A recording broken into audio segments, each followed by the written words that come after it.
ایک دفعہ کا ذکر ہے کہ جنگل میں ایک خرگوش اور چوہے کی بہت اچھی اور گہری دوستی تھی۔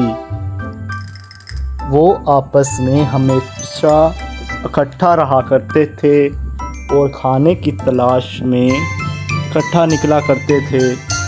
ایک دن خرگوش اور چوہے کو بہت بھوک لگی ہوئی تھی۔ چوہا خرگوش سے کہنے لگا کہ آؤ بھیا، ہم کھانے کی تلاش کے لیے جاتے ہیں باہر۔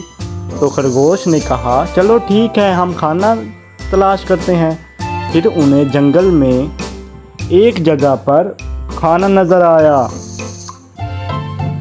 کھانا دیکھ کر دونوں کے منہ میں لالچ آ گیا اور خرگوش کہنے لگا کہ میں اس میں سے زیادہ حصہ لوں گا، کیونکہ اس کھانے کو پہلے میں نے دیکھا ہے اور میں بڑا ہوں، اس لیے پہلا اس پر میرا حق ہے۔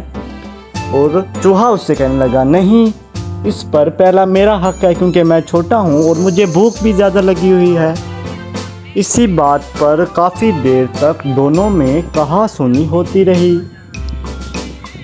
کبھی خرگوش کہتا کہ اس کا حصہ زیادہ ہے کھانے میں، اور کبھی چوہا کہتا کہ اس کا حصہ زیادہ ہے کھانے میں۔ دونوں اسی بات پر جھگڑتے رہے اور کھانے کو بھول گئے۔ آپس میں کافی دیر لڑائی کرنے کے بعد پھر ان دونوں کو یہ بالکل بھی خیال نہیں آیا کہ کھانا کوئی اور بھی لے کر جا سکتا ہے۔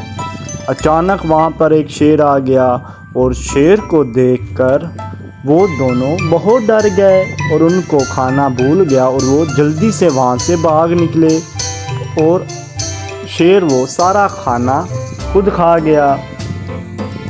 ان دونوں کو آپس میں لالچ کی سزا مل گئی اور جس کھانے کی وجہ سے وہ لڑ رہے تھے وہ کھانا ان سے چھین گیا۔ یہ دیکھ کر وہ دونوں بہت شرمندہ ہوئے۔